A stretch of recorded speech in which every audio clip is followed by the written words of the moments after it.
I think everybody's got a fantasy tattoo line, whether they ever actually get it or not. And this week, I'm going to talk about mine. Welcome back to the 50/50 Project, where every week for the last year, I've talked through an item on a list made up of one thing I've learned for each year I've lived. So this week, we're completing the 5 episode run of things I've learned about loss and grief, and we're actually wrapping up the list itself and finishing this whole project with the final thing. Number 50, every bond is a bond to sorrow. This is, as I mentioned in the intro, the line that I would use if I ever got a tattoo, which I probably never will. But if I did, this is what that tattoo would say.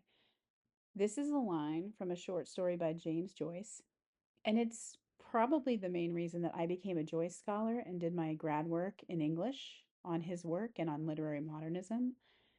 Many people who study Joyce are pulled in by his most famous novel, which is called Ulysses, but not me. I was drawn in by these words instead because they struck me then, in my early 20s, just as they do now in my early 50s, as probably the truest thing I have ever seen in print. The story it comes from is called A Painful Case, which you can find in Joyce's short story collection called Dubliners. The story itself, if I remember correctly, was written around 1905, and then Dubliners came out as a collection in 1914. Anyway, this story is about a man named Mr. Duffy, a man who lives a very neat and tidy and undramatic life as a middle aged, unmarried man who works in a bank. And I can really relate to certain things about Duffy's characterization. He is neat and a bit of a minimalist, and he is said to live at a little distance from his body, which I've talked about in some of the body category entries in this list for myself.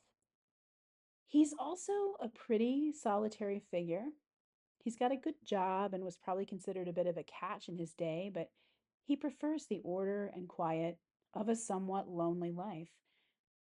At some point, he goes to a concert, though, and he exchanges pleasantries with a woman who happens to be seated beside him. They talk.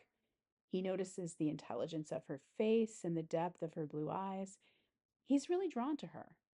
They meet a couple more times at concerts, apparently by chance, and then they start forging a friendship.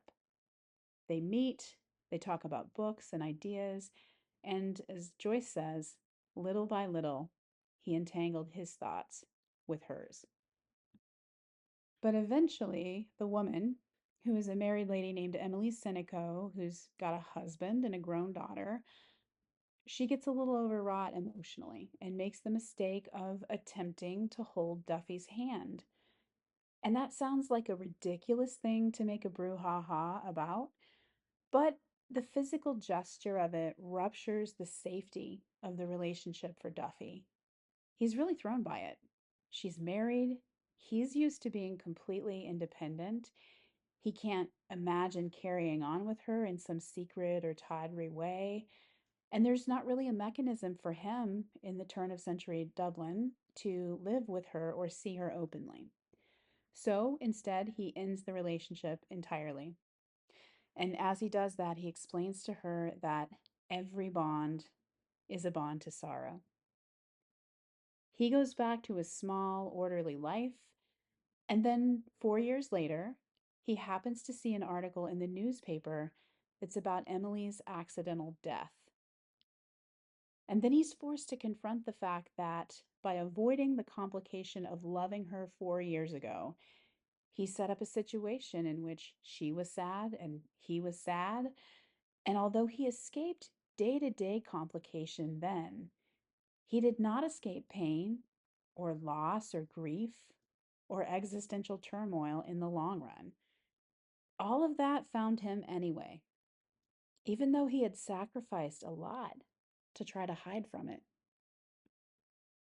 What Duffy learns is that every bond is, indeed, a bond to sorrow, but maybe none more than the ones we run away from or reject out of fear even though a part of us would dearly love to have those connections and relationships. I first read this story when I was early on in college, so many, many years ago. And even then, I understood that the story is meant to highlight Duffy's mistake. He's not someone to be emulated, he's a tragic figure. He's a cautionary tale who miscalculates something really crucial about life. And I've always grasped that on an intellectual level, but it wasn't until much later in my life that I was really able to feel the full truth of that lesson. And I think up until then, I felt a real involuntary kinship with Duffy, and part of me thought he might have been right the first time around. Because I learned really early in life how painful it is to lose the people you love the most. And I also learned at that same time, when my mother died when I was 11, that those losses are inevitable. Even the people who would never leave you voluntarily, who could be trusted to never choose to walk away, can simply be spirited away, will be spirited away. Every bond, every single one, no matter how strong or how foundational, is a bond to sorrow. For a long time, my plan, which I think was sometimes completely subconscious and sometimes 100% deliberate, was to minimize the number of souls I loved and to control how much I loved the ones who somehow snuck in anyway. But however wedded I was to the theory here, time and again, over the course of years and years, both of those coping mechanisms failed in practice. I gave up comparatively early on the idea that I can somehow control how much I care about those I really just click with.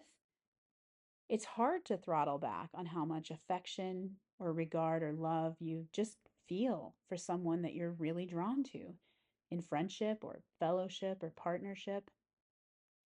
It took me longer, though, to rethink the strategy of just not letting anybody in if I could help it. But over time, I learned that while, yes, you can gradually phase out the eventuality of traditional forms of bereavement by not letting anybody new in, this wasn't helping me to prevent grief. It just changed the shape and flavor of it. From losing something or someone I've loved to regretting chances not taken and connections never forged. It's true that I could make my life so small that the chances of it getting hit by the random shit of life were smaller too. But then there wasn't much room in it for the great joys of life. I could make my life so numb that I wouldn't feel all the stings and wounds of pain and loss. But isn't numbness a kind of pain in itself too? And wouldn't I also lose the whoops and hollers of real joy? It's all still a little bit of a struggle for me.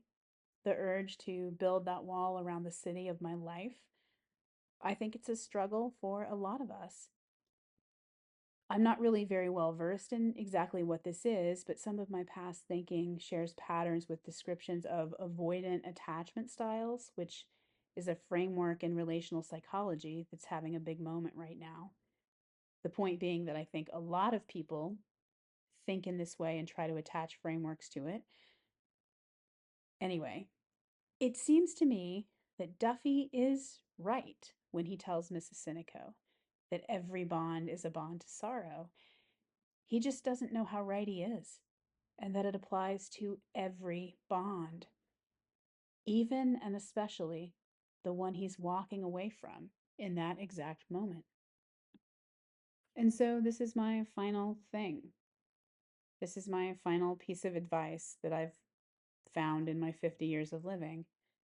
The idea that the pain of loss doesn't cancel out the joy of love, and that you can't foreclose on one without losing the other.